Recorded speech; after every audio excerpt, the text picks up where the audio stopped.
तुमच्याकडे 2 एकर जमीन आहे मायावर, बोला किती जमीन आहे? मग 2 एकर जर जमीन असेल तर तुम्ही जवाई किती एकरावाला पाहिला पाहिजे आई? 5 एकरावाला. तुमच्याकडे 2 एकर आहे म्हणल्यावर तुम्ही किती एकरावाला पाहिला पाहिजेत? 5 एकरावाला. लय तुमची पोरगी देखणी असेल तर 7 एकरावाला, याच्यापेक्षा जास्त देखणी असेल तर 8 एकरावाला, याच्यापेक्षा देखणी असेल तर 10. आता काही अप्सरा तर नाहीच आहे, काही वरून थोडी पडलेली ती तुमच्यासारखी माझ्यासारखीच असेल, बरोबर आहे का नाही? लयतले 15 एकरावाला पाहिला पाहिजेत. अहो दोघी मायले की दररोज दुसऱ्याच्या शेतात आहे, घरी 1 गुंठा जमीन नाही तरी पुरीच्या मायला 25 एकरावालाच नवरदेव पाहिजे. कुठून खदून काढायचं का आम्ही?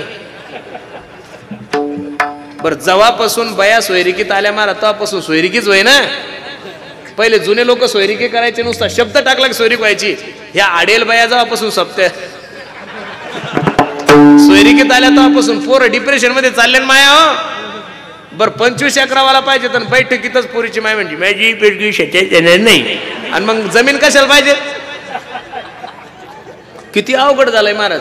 पोरगी शेतात जाणार नाही आणि मग जमीन कशाला पाहिजे? माझी विनंती आहे, इथं बसणाऱ्या सगळ्या मायांना सांगतो, मी सुद्धा एका मुलीचा बाप आहे. जगातल्या कोणत्याच आईला आणि बापाला वाटत नाही माझ्या पोरीचं वाटोळ व्हावं, पण बाया हो, लग्न करत असताना मुलगा श्रीमंत किती हे नका पाहू, लग्न करत असताना त्याच्याकडे प्रॉपर्टी किती हेही नका पाहू, लग्न करत असताना तो दिसतो कसा हेही नका पाहू. एका लेकराचा ऐका, लग्न करत असताना मुलगा फक्त सुसंस्कारिक बघा, तुमच्या पोरीचं कल्याण झाल्याशिवाय राहणार नाही. श्रीमंत पासाल 50 एकर जमीन आहे, सकाळी चहाच्या अगोदर देशी पितं, फायदा काय? म्हणून सर्वांना माझी विनंती आहे, काहीतरी गोष्टीचं आपण पालन.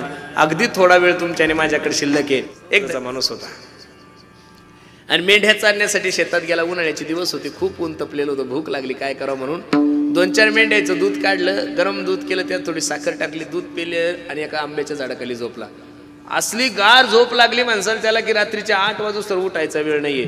उठून बघतो तर रात्र झाली, काय करू कसं करू काय करू कसं करू, जोऱ्या जोऱ्यात रडायला लागला, माझ्या मेंढ्या गेल्या माझ्या मेंढ्या गेल्या माझ्या मेंढ्या गेल्या. पण याने विचार केला, रात्री जर मेंढ्या शोधार्थ निघालो तर मेंढ्या सापडणार नाही. ज्याची कानपूर लाईन बंद आहे त्याची कशी परिस्थिती होती याच्यासाठी उदाहरणे लक्ष देऊन ऐका. सकाळी 6 वाजता उठला आणि भेटेल त्याला विचारत होता, का हो दादा माझ्या मेंढ्या बघितल्या का? आता लोकांनी पाहिल्याच नाही त्याच्यामुळे लोक बोलत नव्हते. ओ दादा अहो माझ्या मेंढ्या पाहिल्या का? एक मनुष्य सकाळी सकाळी काय करत होता? ज्वारी राखत होता. काय राखत होता? ज्वारी. आणि पहिले ते पक्षी हाणण्यासाठी गोफण राहायची. गोफण कळते ना तुम्हाला? अशी ती गोफण फिरवली की पक्षाला असा दगड मारला की पक्षी उठून जायचे.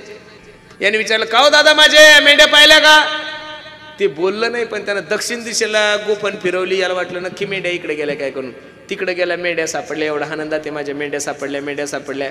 आणि धनगराची जात इमानदार असते बरं खूप. गेला सांगू लागला, ओ दादा माझ्या 250-300 मेंढ्या सापडून दिल्या तुम्ही. माझ्या मेंढ्यामध्ये सर्वात एक सुंदर मेंढी, तिची किंमत 50,000, मी तुम्हाला ती भेट देतोय. आता ज्या बिचाऱ्याला हा बोलत होता तो 70% बाहेर होता. किती टक्के बाहेर होता कृष्णा? किती? 70%. तो म्हणे, भाऊ मी सकाळी 6 वाजेपासून ज्वारी राखतोय, मी काही तुझी मेंढी मोडली नाहीये. हा म्हणायचा भेट देतो, तो म्हणायची मोडली नाही. हा म्हणायचा भेट देतो, तो म्हणायचा मोडली नाही. एक सदग्रस्त घोड्यावर चालले, त्यांनी आवाज दिला धनगराने, ओ दादा इकडे या. तो घोड्यावाला सदग्रस्त आल्यानंतर धनगर सांगू लागला, माझ्या 250 मेंढ्या या देव माणसानं सापडून दिल्या हो, यांना एक सुंदर मेंढी बक्षीस देतोय. तो म्हणला, मी सकाळी 6 वाजेपासून ज्वारी राखतो, मी यांची मेंढी मोडली नाहीये. तो घोडावाला 90% बाहेर होता. तो म्हणला, हा घोडा माझ्या मालकीचा आहे, मी तुमच्या दोघांच्या बापाला देणार नाही. किती मोठा अवमेळ आहे महाराज, किती मोठं ते नाही. फक्त एकच कानपूर लाईन बंद झाली, एक जण म्हणायचं मेंढी बक्षीस देतो, तो म्हणायचा मोडला नाही. तिसरा म्हणा घोड्याच्या मालकीचा आहे, मी तुमच्या तिघाला देणार नाही. दोघांचा अवमेळ तिघांचा अवमेळ झाला. पण ते धनगर हुशार होतं. ते म्हणे, काळजी करू नका, चला आपण गावाच्या पाटलाकडे जाऊ. पहिले तंटामुक्ती अध्यक्ष नव्हते, गावाचे पाटील असायचे, जुने म्हातारे असायचे. एवढा न्याय चांगला होता की गावात मर्डर जरी झाला तरी पोलीसची गाडी गावात येत नव्हती महाराज. एखाद्या मुलीने आत्महत्या जरी केली तरी गावाच्या बाहेर केस जात नव्हती. आता तर असं अवघड आहे, मर्डर व्हायच्या अगोदरच पोलीस गावात असतात. कठीण ताळा झालाय, उलट झालंय सगळं. आता तान्हा काय घेऊ, माझ्याकडे पहा. यांनी धनगरांनी सांगितलं, चला आपण गावाच्या पाटलाकडे जाऊ. पण गावाच्या पाटलानं अगोदरच उद्योग करून ठेवला. त्याला 2 बायका होत्या. काहीतरी दोघीचे भांडणं झाल्यामुळं अशा बायका झोडपल्या माणसाला त्यानं आणि घराच्या बाहेर काढून दिलेल्या होत्या. आणि पाटील दारातच बसले होते. सरपंच म्हणायचे, पाटील बायका घरात घ्या. पाटील म्हणे घेणार नाही. उपसरपंच म्हणे, पाटील बायका घरात घ्या. म्हणे घेणार नाही. ग्रामसेवक म्हणे, बायको घरात घ्या. अजिबात घेणार नाही. तितक्या ते 3 जण गेले. आणि हे सांगू लागला, पाटील तुम्ही न्याय देवता आहे आमची, माझ्या 250 मेंढ्या या देव माणसानं सापडून द्यायला, हो यांना एक चांगली मेंढी बक्षीस देतोय. तो म्हणला, पाटील मी सकाळी 6 वाजेपासून ज्वारी राखतो, मी यांची मेंढी मोडली नाहीये. तिसरा म्हणला, पाटील तुम्हाला माहिती आहे आम्ही खानदानी श्रीमंत लोक आहे, आमच्या बाप दाद्यापासून आम्हाला घोडे ठेवायची सवय, यो घोडा माझ्या मालकीचा आहे, मी दोघायच्या बापाला देणार नाहीये. ज्या पाटला लेगारानं सांगत होते तो पाटील डायरेक्ट 142% बाहेर होता महाराज. तो डायरेक्ट म्हणला, अख्खा लातूर जिल्हा जरी तुम्ही माझ्या घरी आणला तरी मी माझ्या बायका घरात घेणार नाही. किती मोठा अवमेळ आहे महाराज. फक्त एक लाईन बंद झाली तुमची, कोणती? एक कानपूर लाईन बंद झाली तर एवढी फजिती आहे. अरे ज्या माणसांना पॅरेलाइज झालाय ना गड्यानो, ज्यांना बोलता येत नाही, चालता येत नाही, जेवता येत नाही, अशा 10 माणसापाशी जाऊन बसा आणि विचार करा, अरे याला चालताही येत नाहीये, याला खाताही येत नाही, याला बोलताही येत नाही, मग देवानं मला एवढे चांगले हात दिले, एवढे चांगले पाय दिले, एवढं चांगलं तोंड दिलंय. माझी सर्वांना विनंती आहे, या गोष्टीच्या संधीचं सोनं करा. मी दररोज कीर्तनाच्या माध्यमातून सांगतो, अरे गाडी येण्यापूर्वी बस स्टॉपवर जात जा रे गड्यानो. गाडी निघून गेल्यानंतर बस स्टॉपवर जाऊन काय फायदा आहे? जोपर्यंत शरीर चांगलं आहे तोपर्यंत परमार्थ करून घ्या. महाराज सांगतात ना किती गोड प्रमाणे, जव हे सकळ सिद्ध आहे, हात चालावया पाय, तव तू आपुले स्वहित पाहे, तीर्थयात्रे जाय चुकू नको. हे सकळ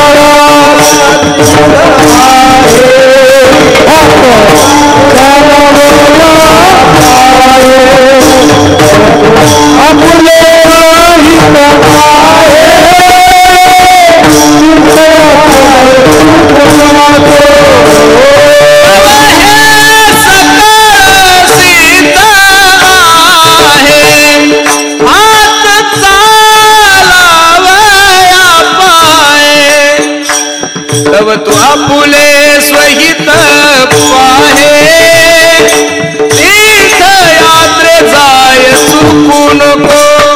जव हे सकळ सिद्ध आहे, जव हे काळ असे दुरी ठेला. जोपर्यंत काळ तुमच्यावर झेप घेत नाहीये, जोपर्यंत हे सकळ सिद्ध आहे तोपर्यंत देवाचं चिंतन करून घ्या. पण जी गोष्ट माणसाला प्राप्त असते तिच्याविषयी माणसाला महत्व कळत नाही. महाराज सांगतात ना, औट हात का मानव देह, भगवान ने तुझको दिया, खाया पिया सुख से सोया, नाहक जमाना खोया. एवढा 3.5 हाताचा नरते जगाच्या मालकाने दिलाय महाराज. मग तो तुम्हाला कळाला नाही, कारण की काही ना नरते मिळाला नाही, कळाला नाही 1, काही ना मिळाला पण कळाला नाही 2, आणि काही लोकांना याचं महत्व कळालंय. स्वर्गातील देवांना याचं महत्व कळालंय, पण त्यांना या नरदेहाला त्यांना प्राप्ती नाहीये. म्हणून स्वर्गातील देव या नरदेहाची अपेक्षा करतात. अभंगाचं पहिलं चरण,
मध्ये माझ्या तुकोबराय सांगतात, इहलोकीचा हा देह देव इच्छिता ती पाय.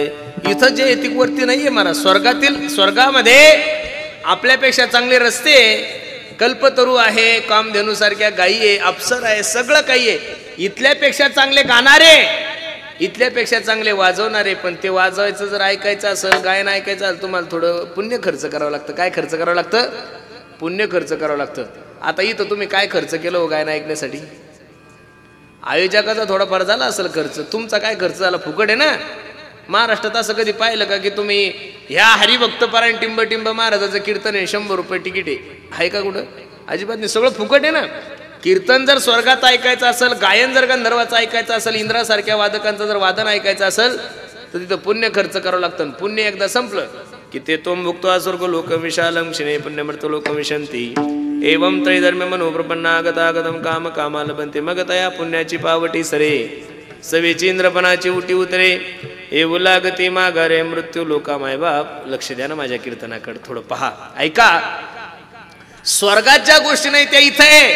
म्हणून तर महाराज सांगतात, हेची देही गडे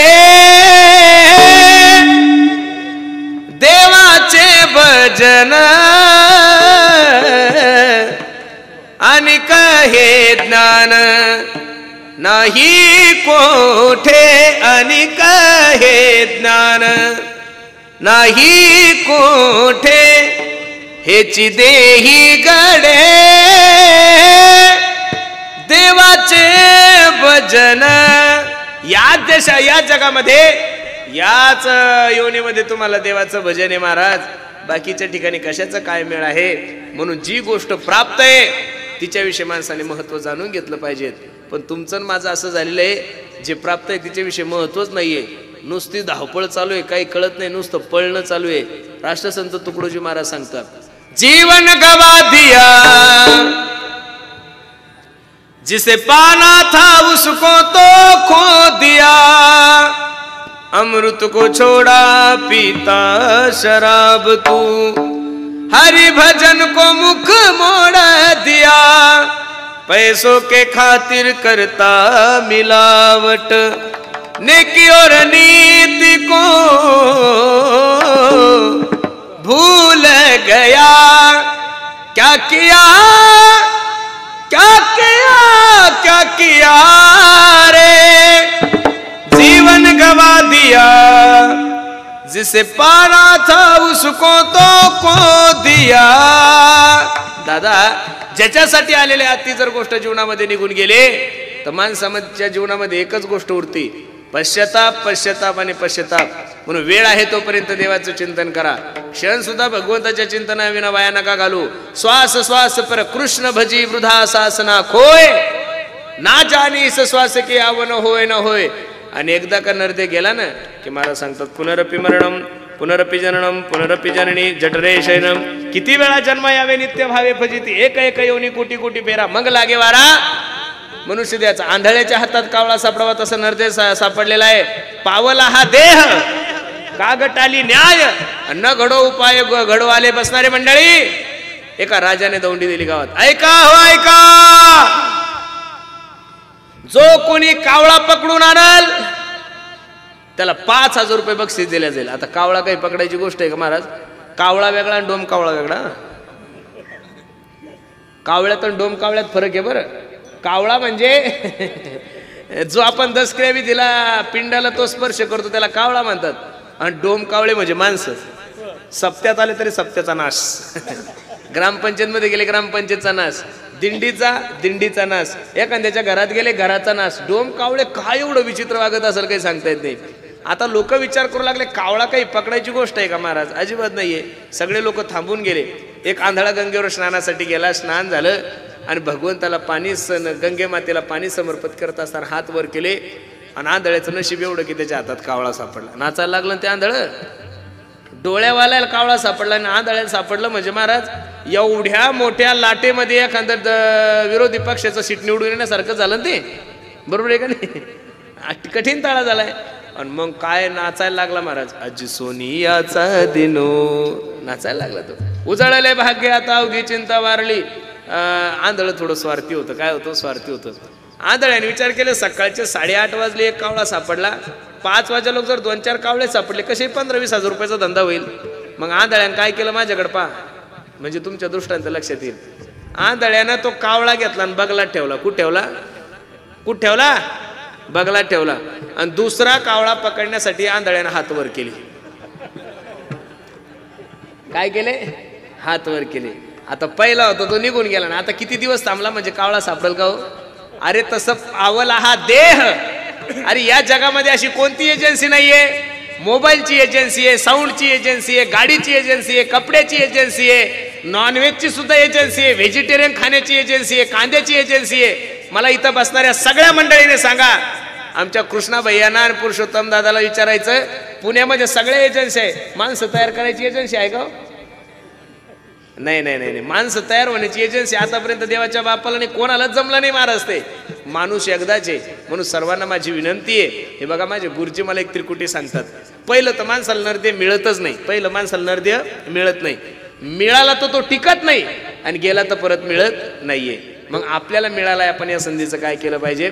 सोनं केलं पाहिजे. पावला हा देह का गटाने न्याय, न घडू पाय घडू आले. सगळ्या गोष्टी परत परत मिळतात हो. अहो गेलेली संपत्ती प्रयत्न करा, परत मिळेल. गेलेली सत्ता परत मिळेल.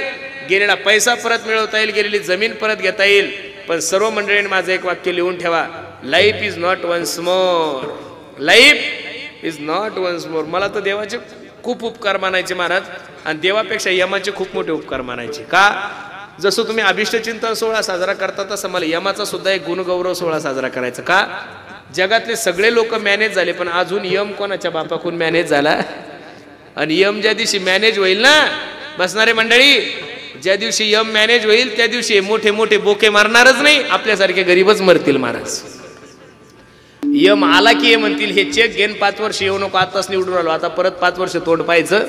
आपल्यासारखे गरीबच मेले असते. पण यमाचा विषय असा आहे, काळाची एवढी पडेल बाजेवा, काळाची एवढी पडेल बाजेवा, काळाची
एवढी पडेल बाजेवा,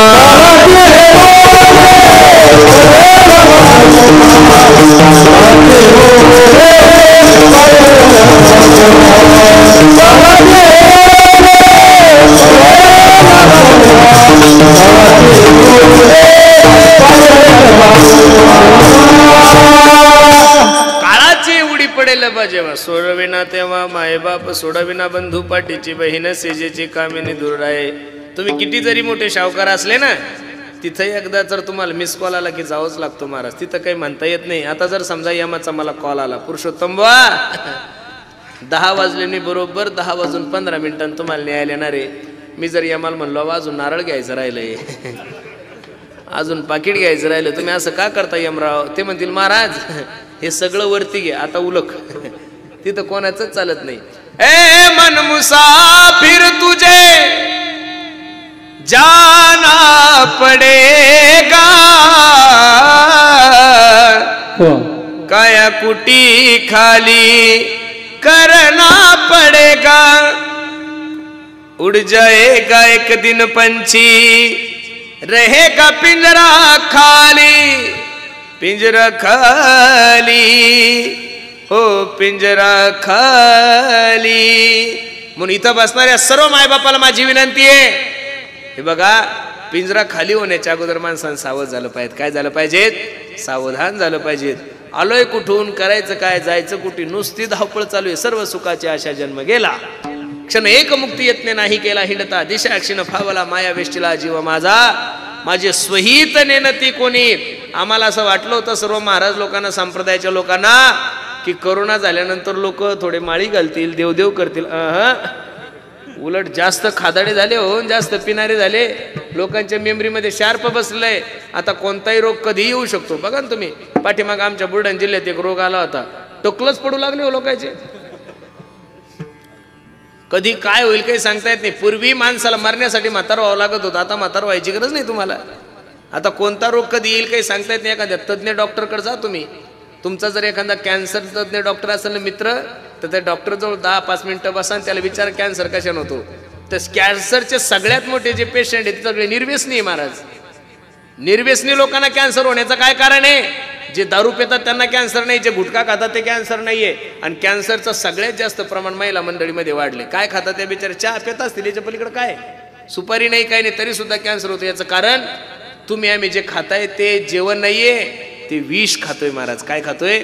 अरे केळं सुद्धा संध्याकाळी कच्चे असले की सकाळी पिवळे होतात हो. टरबूज सुद्धा इंजेक्शनानं लाल होत आहे महाराज. कोणती गोष्ट तुम्ही, भाजीपाला सुद्धा पहा. मुंबईला जर गेले तर मुंबईचा भाजीपाला पहा, अहो कलर टाकून भाजीपाला बनवतात हो महाराज. अजिबात नाहीये. आता हे जुने लोक दिसतात, आता हे लाल फेटेवाले असे म्हातारे तुम्हाला पाहायला नाही भेटणार. आपली लाईफ 50 पर्यंत आहे, म्हणून अशा म्हाताऱ्यांचे फोटो मडून ठेवा. आता म्हातारे होणार नाही ना तुम्ही, कारण की मरण्यासाठी आता तुम्हाला म्हातार व्हायची गरज नाही. कोणत्या रोगांना, अरे 15-15, 16-16 वर्षाच्या लोकांना, पोरांना कुठं हृदयविकाराचे झटके येत असतात का महाराज? काय टेन्शन आहे 16 वर्षाच्या लेकराला? बाप कमवताय. तू शाळेत असताना 16 आणि 15 वर्षाच्या पोराला जर, अरे ज्यानं कधी हॉटेलच पाहिली नाही त्याला मूळव्याध आहे. 3-3 महिन्याच्या लेकराला कुठं मूळव्याध होत असतो का? त्यानं आईचं दूध सोडून दुसरं काहीच पिलेलं नाहीये. अशा माणसाला सुद्धा मूळव्याधाचं. म्हणून सर्व शेतकऱ्यांना माझी विनंती आहे, 5 एकर जमीन असेल, 10 एकर जमीन असेल, अरे किती दिवस धंद्यासाठी शेती करता, त्यातले अर्धा एकर स्वतःच्या शरीरासाठी सुद्धा करा गड्यांनो. असा गहू पेरा, असा हरभरा पेरा की तिथं फवारण्या करू नका, सेंद्रिय खतानं थोडंफार करून पहा, गाईचं शेण वापरून पहा. पण काय झालंय, लोकांना काही कळत नाहीये. लोक एवढे डेव्हलप होत होत होत होत चालले, पण माणसाची आयुष्य मर्यादा दिवसादिवस कमी होत चालली. आमच्या आश्रमावर आम्ही मेथीची भाजी लावली होती. काय लावली होती? मेथीची भाजी. मग आता माझ्या शेजारच्यानं सोबतच लावली. आम्ही 2 वाफे तयार केले. मी गाईचं शेण वगैरे आणलं आणि मेथीची भाजी लावली. आता त्यानंही लावली आणि मी लावली, पण त्याची 15 दिवसात हे मोठीच्या मोठी झाली आणि आपली एवढीच आहे. त्यानं 2दा विकली. त्याला म्हणलं का बे आमची मेथी कस काय एवढी छोटी? पाणी सेम आहे, वाफ सेम आहे. तो मला हळूच म्हणला, म्हणे महाराज तुम्ही काय करा, दुकानात जाऊन एखादी क्वार्टर घेऊन या. म्हणे क्वार्टर कळते तुम्हाला? एवढे काही अज्ञानी नाही तुम्ही, काही पाकिस्तानचे थोडे काही. क्वार्टर म्हणजे मराठवाड्यातले. म्हणलं देशी कळत आलं तुम्हाला? हा, तुम्ही थोडी देशीची बॉटल घेऊन या, थोडं थोडं तीर्थ टाका म्हणे त्या मेथीवर. बघा कशी मेथी 15 दिवसात गबीच्या गबी होती. मी त्या दिवशी विचार केला, म्हणलं आपण तशी जरी नाही पेली,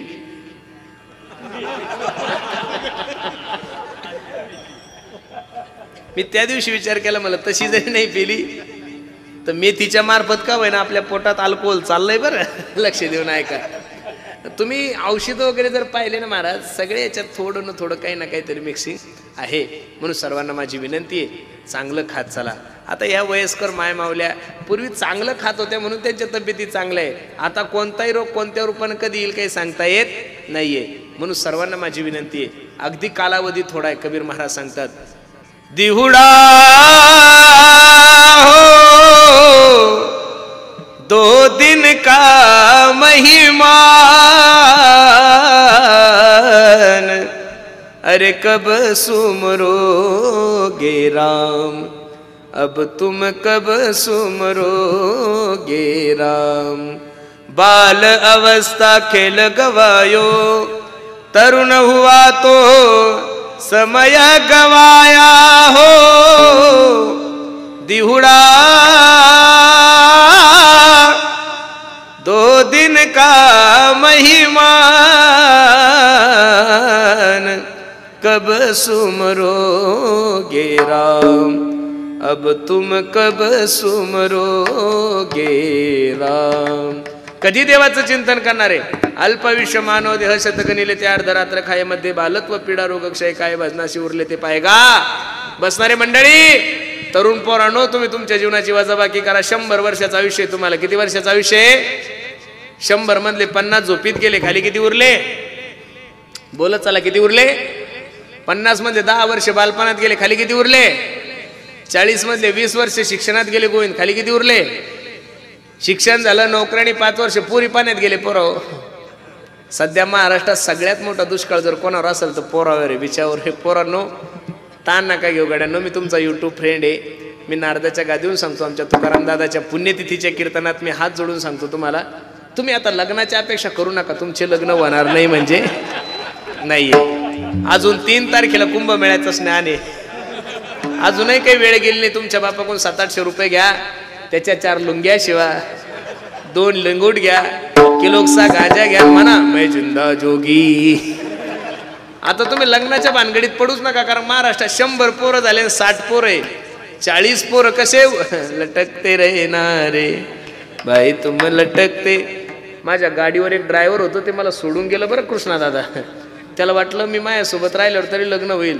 ते 4 वर्ष त्यानं गाडी चालवली, शेवटी म्हणे भाऊ तुझ्या नांदी लागलो मी तसा मरील, गेलं सोडून। ते सोयरिकीच होईना ना महाराज, एवढं अवघड झालंय। हा अनमोल किमतीचा नरदे आम्हाला प्राप्त झालाय, धन्य आम्ही जन्मालो। पण काय केलं आम्ही इथं येऊन? दास विठोबाचे झालो।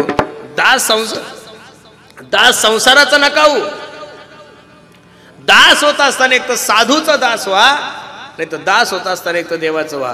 तुकोबर आहे तर किती गोड सांगतात महाराज, तुमची ये दासीचा दास करून ठेवा, तुमची ये दासीचा दास करून ठेवा,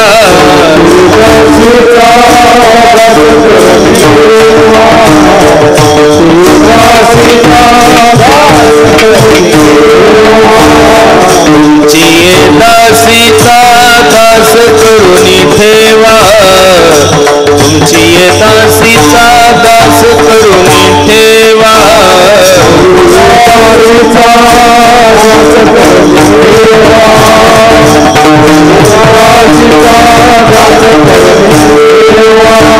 आशीर्वाद द्यावा हाची मज, आशीर्वाद द्यावा हाची मज, नवविधा काय बोलिले जे भक्ती, नवविधा काय बोलिले जे भक्ती,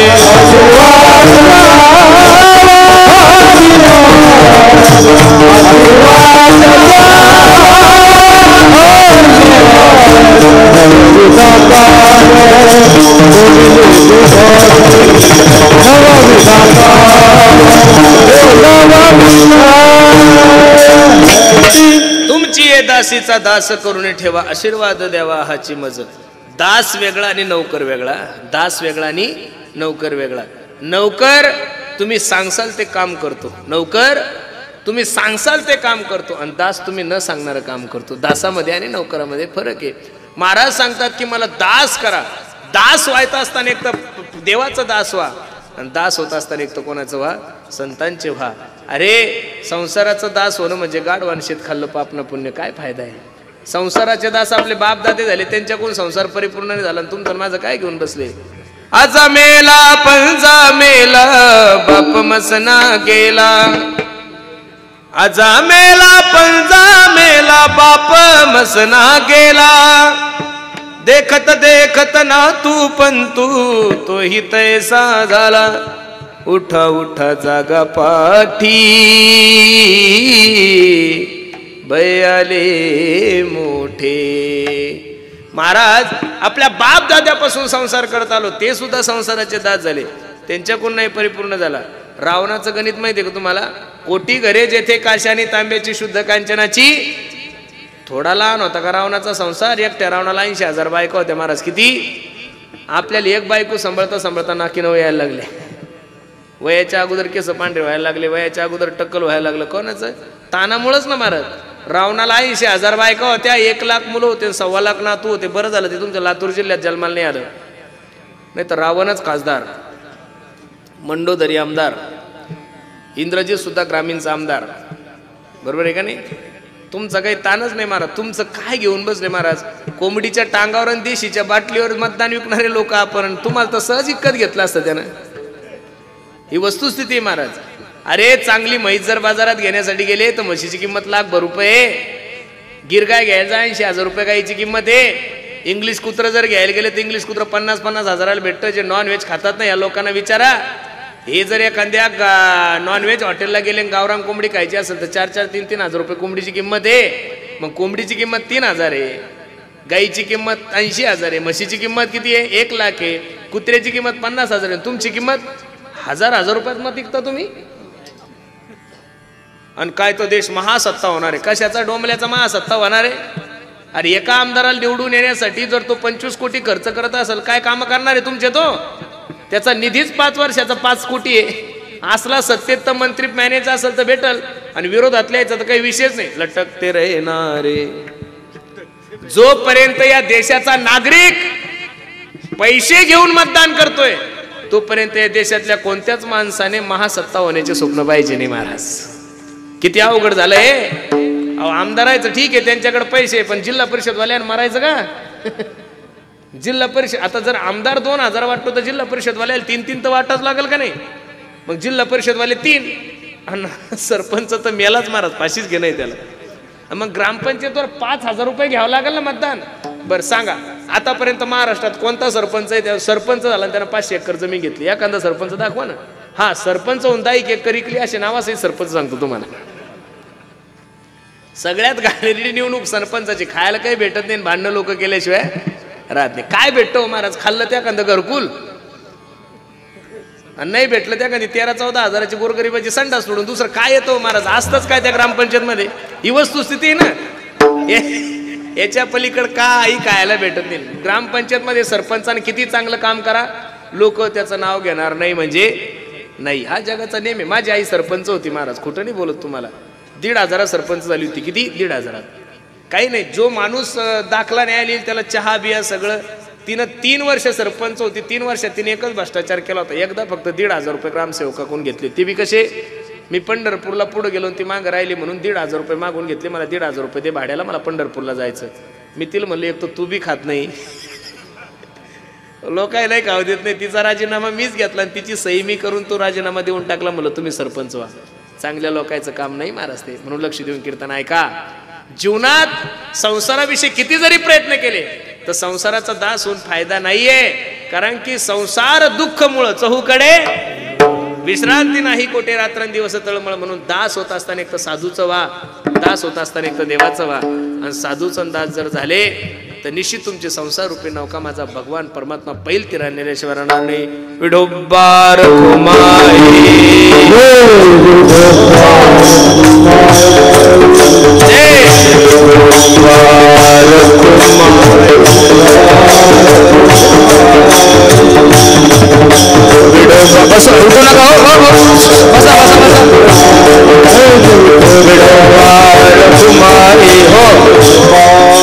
सर्वांनी हात वर करा बरं एकदा. हा, बाहेरचे सुद्धा अपक्ष उमेदवार सगळे करा. तुम्ही का जवाई थोडे करा. सर्वांनी हात वर केले. 2 मिनिटं सर्वांनी माझ्या पाठीमागे एक टाळी, एक बोल. वा वा वा. कॅमेरावाल्या हे बरं एकदा यांच्या हात बघ कसं सुंदर वातावरण आहे. वा वा वा वा. श्रीराम जय राम जय जय राम. श्रीराम जय राम जय जय राम.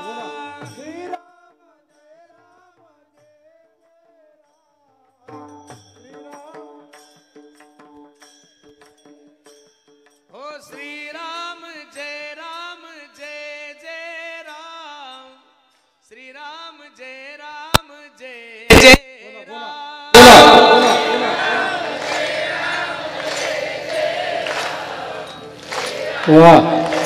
हो,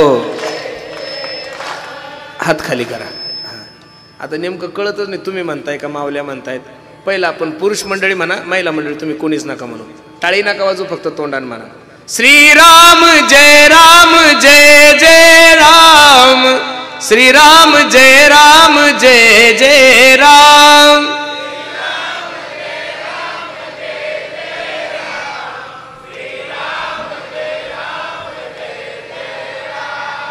मायाओ तुम्ही सगळ्या लाडक्या बहिणी आहात, तुमच्यामुळेच तर सरकार निवडून आलंय बाबा. सरकार बी सगळ्या योजना बयायलाच देतोय हो महाराज. लाडकी बहीण योजना, अरे एखादा लाडका कीर्तनकार सुद्धा योजना राबवली पाहिजेत महाराज. एखादा लाडका पखवाजा, लाडका गायक. हां सर्व टाळी नका वाजू माया. तुम्ही एवढ्या तालात टाळी वाजवता की माझा ताल जाण्याची दाट शक्यता आहे. तुम्ही फक्त तोंडान म्हणा श्रीराम जय राम जय जय राम, श्रीराम जय राम जय जय राम.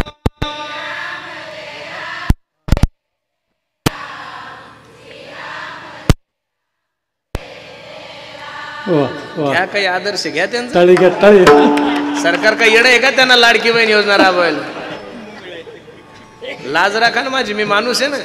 श्रीराम जय राम जय जय राम, श्रीराम जय राम जय जय राम.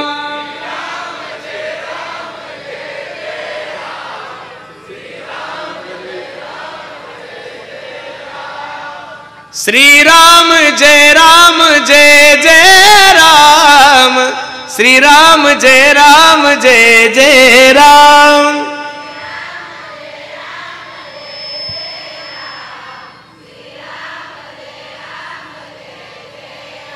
महिलांपेक्षा तुमचा आवाज खूप चांगला आहे, आवाजही मोठा आहे, पण तुमचे सगळे महिलांचे साऊंड म्हणजे सगळे आवाजाचे साऊंड आहे, ओरिजिनल साऊंड आहे तुमचे. म्हणजे अरे काय आवाज आहे का काय?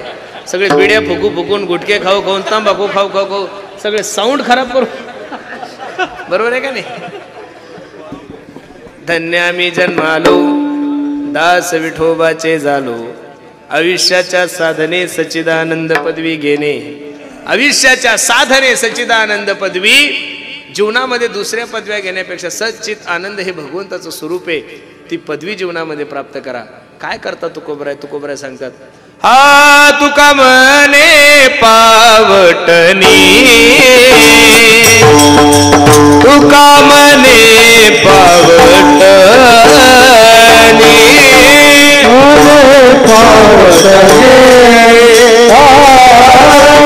तुका म्हणे पावटणी, पावटणी तुका म्हणे पावटणी, तुका म्हणे पावटणी, म्हणे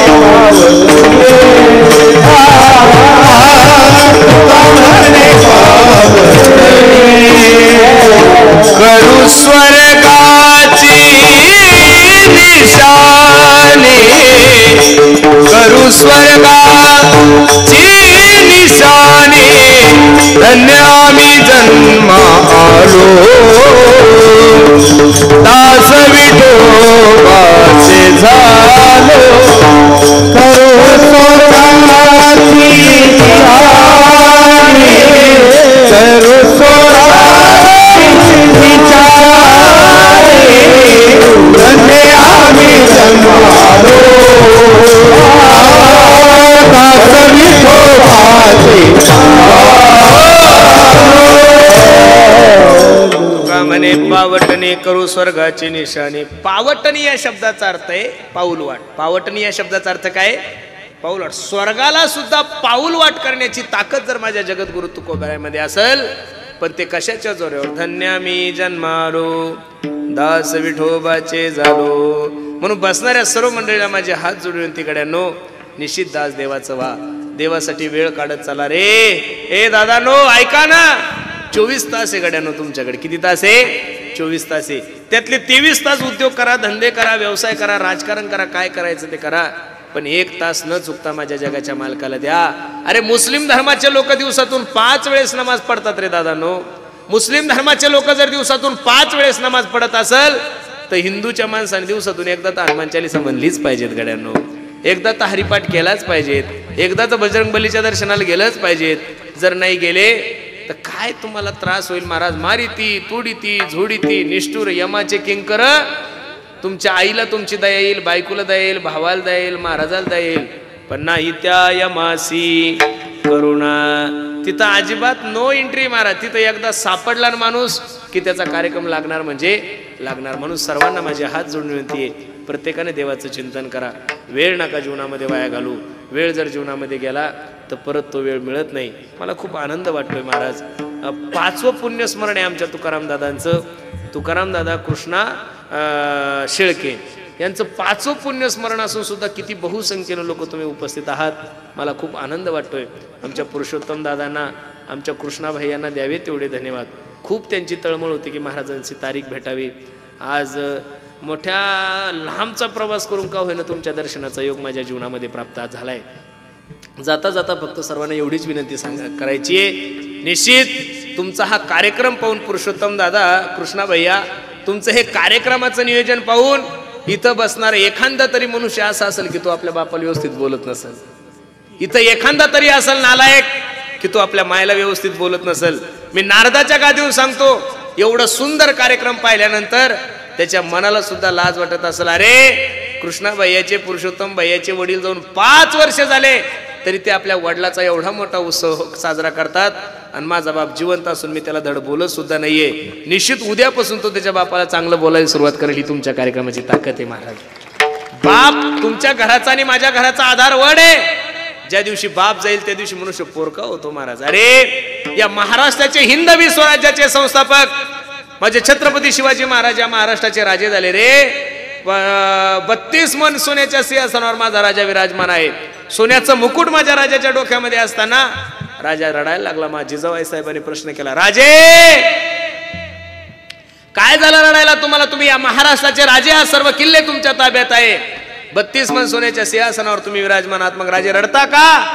त्यावेळेस रडता रडता या देशाचा लाडका राजा आपल्या आईला सांगत होता, आई मी या महाराष्ट्राचा राजा आहे, सर्व किल्ले माझ्या ताब्यात आहे, 32 मन सोन्याच्या सिंहासनावर मी विराजमान आहे, सोन्याचं मुकुट माझ्या डोक्यामध्ये, पण आई तुला सांगू हा छत्रपती 32 मन सोन्याच्या सिंहासनावर विराजमान आहे आणि याच्या डोक्यामध्ये सोन्याचं मुकुट हे सगळं सुख पाहण्यासाठी तुझ्या डोक्याचं कुंकू माझा बाप शहाजीराजा जिवंत असता तर मला अजून बरं वाटलं असतं. अरे सचिन तेंडुलकरांना भारतरत्न पुरस्कार जाहीर झाला ना रे. त्यावेळेस मीडियावाल्यांनी प्रश्न केला होता, सचिनजी काय वाटतंय तुम्हाला? सचिनच्या डोळ्याला धारा लागल्याने सचिन तेंडुलकर सांगतो, आज मी क्रिकेट विश्वातील सगळ्यात मोठा माणूस आहे, मास्टर सचिन तेंडुलकर म्हणून या जगामध्ये माझी ओळख आहे, पण हे सगळं सुख पाहण्यासाठी माझा बाप रमेश तेंडुलकर जिवंत असता तर मला अजून बरं वाटलं असतं. छत्रपतीला आपल्या बापाचं महत्व कळतंय, सचिन तेंडुलकरांना जर आपल्या मायबापाचं महत्व कळत असेल तर तुम्ही ना आपण एवढे मोठे नाही हो. निश्चित माणसाने आपल्या मायबापाची सेवा केली पाहिजे. मी दररोज सांगतोय, सगळ्या जगाने मायेचं वर्णन केलं, मी सुद्धा दररोज आईचं वर्णन करतो, पण आईपेक्षा बापाचे उपकार माणसावर जास्त आहे माया हो. तुम्ही सांगा आईचे उपकार जास्त आहे का बापाचे उपकार आहे? तुम्ही मला हो म्हणल्या तरच आपण तू म्हणू की बापाचे उपकार आहे. आई मला 1 रुपया दे म्हणल्यानंतर पाकिटातून 1 रुपया देणारी आई सर्व जगात प्रसिद्ध झाली. लक्ष देऊन ऐका, आई मला 1 रुपया दे म्हणल्यानंतर पाकिटातून 1 रुपया काढून देणारी सर्व जगात प्रसिद्ध झाली. पण तुमच्या शाळेची 50-50 हजार फी भरणारा बाप तुम्हालाही कळला नाही, मलाही कळला नाही. माया हो, 1 रुपया देणारी आई श्रेष्ठ का 50,000 रुपये शाळेची फी भरणारा बाप श्रेष्ठ? माया हो, 50,000 रुपये फी भरणारा बाप श्रेष्ठ. आई मला भूक लागली म्हटल्यानंतर ताट वाढवून देणारी आई सर्व जगात प्रसिद्ध झाली. आई मला भूक लागली म्हणल्यानंतर ताट वाढवून देणारी आई सर्व जगात प्रसिद्ध झाली. आपण रात्री 12 वाजता लाईट आल्यानंतर इचूचा अंधाराचा विचार केला नाही, इचू काट्याचा विचार केला नाही, कशाचा विचार केला नाही, रात्रभर गव्हाला पाणी देणारा बाप तुमच्याही लक्षात आला नाही, माझ्याही लक्षात आला नाही. माझं पोरगं नोकरीला लागावं, माझं पोरगं नोकरीला लागावं याच्यासाठी रडणारी आई सर्व जगात प्रसिद्ध झाली. पण माझं पोरगं नोकरीला लागलंच पाहिजेत याच्यासाठी 20-20, 15-15 लाखाची बॅग घेऊन पुढाऱ्याच्या बाहेर पडणार बाप तुमच्याही लक्षात आलं नाही, माझ्याही लक्षात आलं नाही. तुमच्या एकूण त्या 1 पोरीचं लग्न असू द्या माया हो, सकाळी 8 वाजेपासून संध्याकाळी 5 वाजे लोक तुम्ही 3 साड्या बदलता. ज्या बापाने लग्नासाठी 25 लाख रुपये खर्च केले, पोरगी निघायची वेळ येते त्याला आपले कपडे बदलायला वेळ भेटत नाही. तो बाप श्रेष्ठ आहे का माय श्रेष्ठ आहे? बापच श्रेष्ठ आहे. अरे सचिन तेंडुलकर या स्टंपाचा त्या स्टंपावर पळाला तर अख्ख्या भारताने त्याच्यासाठी टाळ्या वाजवल्या. भर चैत्र महिन्यामध्ये या धुऱ्याचं त्या धुऱ्यावर वखरा मागं तुमच्या बापाने एवढ्या येड्या मारल्या, कधी बापासाठी टाळ्या वाजवल्या का? बाप 4दा रडतो बया हो, पहिल्यांदा बाप रडतो ज्या दिवशी एकुलत्या एक मुलीचा साखरपुडा होईल. परिस्थिती नसती त्याची, घरात 2 एकर जमीन असती, घरात खायला काही नसतं, आणि पोरगी देखणी असती, पुढचे सांगतात की आम्हाला 10 लाख रुपये हुंडा लागल. त्यावेळेस काळजावर दगड ठेवतो बाप, विचार करतो अरे जर सोयरीक झाली नाही तर उद्या गावातील लोक म्हणतील याच्या पोरीत काही खोट आहे. पोरगा बाप रडतो आणि सांगतो काळजी करू नको ग, मी बघतो. तळ हाताच्या सारखी जमीन असणारी 2 एकर जमीन विकून तो बाप आपल्या पोरीचं लग्न करतो. तो बाप तुम्हाला आणि मला कळला पाहिजेत महाराज. पहिल्यांदा बाप रडतो पहिल्यांदा की ज्या दिवशी पोरीचा साखरपुडा होईल. दुसऱ्यांदा बाप रडतो ज्या दिवशी एकुलती एक पोरगी सासरी जाती. तिसऱ्यांदा बाप रडतो ज्या दिवशी तरुणपणात पोरीचा नवरा मरतो, पोरगी विधवा होती. आणि चौथ्यांदा बाप रडतो ज्या दिवशी ज्या पोरांसाठी सगळं काही करायचं ते पोरं ज्यावेळेस बापाला घराच्या बाहेर काढतात ना, त्या दिवशी बापाला खूप मोठं दुःख होतं. म्हणून सर्वांना माझी विनंती आहे, बापावर प्रेम करा गड्यांनो. ज्याच्या घरात आई आहे, ज्याच्या घरात माय आणि ज्याच्या गोठ्यात गाय, त्याच्यासारखा भाग्यवान कोणी नाहीये. हे जेवढं खरं आहे तेवढं परमार्थ करणाऱ्या माणसाने पाप करायला भ्या आणि संसार करणाऱ्या माणसाने आपल्या बापाला भ्या. मी समजेल माझं कीर्तन सार्थक झालं गड्यांनो. किती सुंदर नियोजन आमच्या पुरुषोत्तम दादाने, आमच्या कृष्णा भैयांनी केलं. खरोखर नजर लागावं एवढा गोड कार्यक्रम आहे. मी एवढा प्रवास करून आलो, पण हे सगळं नियोजन, लोकांची प्रसन्नता पाहिल्यानंतर निश्चित माझा थकवा दूर झाला महाराज. खरोखर तुमचा बाप ज्या ठिकाणी असेल ना पुरुषोत्तम भैया, कृष्णा भैया, आणि त्या ठिकाणून हा कार्यक्रम पाहत असेल तर मी नारदाच्या गादीवर सांगतो भरभरून तुमचा बाप तुम्हाला खूप आशीर्वाद देत असेल. निश्चित बापाचे आशीर्वाद माणसाने घ्यावे. मी नेहमी सांगतो आई माझी, मला माहिती मी किती चांगलं कीर्तन केलं तर आई म्हणल्याशिवाय तुम्ही लोक खुश होणार. मायेचा सागर दिला तिने जीवनाला आकार, आई वडील माझे थोर काय सांगू त्यांचे उपकार. जीवनाच्या वाटेवरती किती असतो त्यांचा धार. आई माझी मायेचा सागर दिला तिने जीवनाला आकार. तळप त्याहून हात आणि रखरख त्या रानात, राहिली समाजासाठी तू ग कष्टाच्या घामात. कधी मिळेल मुठभर घास, कधी गडे तिला उपवास. ओल्या मातीतून चालताना तुडविले काट्याचे फास. आई माझी मायेचा सागर दिला तिने जीवनाला आकार. म्हणून या कीर्तनाच्या माध्यमातून तुम्हाला फक्त एवढंच सांगतो, प्रत्येकानं आपल्या आई वडिलांची सेवा करा. बरंचसा तरुण वर्ग कीर्तनासाठी उपस्थित तरुण पोरांना माझी विनंती, पोरांनो जीवनामध्ये व्यसन नका करू. दारू गांजा मत पियारो अक्कल गुंग हो जाती है, अपने पलों का दाम खर्च के मुंह में मिट्टी आती है. व्यसन नका करू, कष्ट करा. अगदी छोट्या कुटुंबामध्ये जन्माला आली ही व्यक्ती, पण पुण्यासारख्या ठिकाणी जाऊन, शेळके या आडनावानं एवढं प्रसिद्ध पुण्यासारख्या ठिकाणी जाऊन आपल्या उद्योग व्यवसायामध्ये अख्ख्या पुणे जिल्ह्याला वेढा मारला ह्या दोघा भावांनी. म्हणून द्यावे तेवढे धन्यवाद. प्रत्येकाने निश्चित व्यवसाय करा.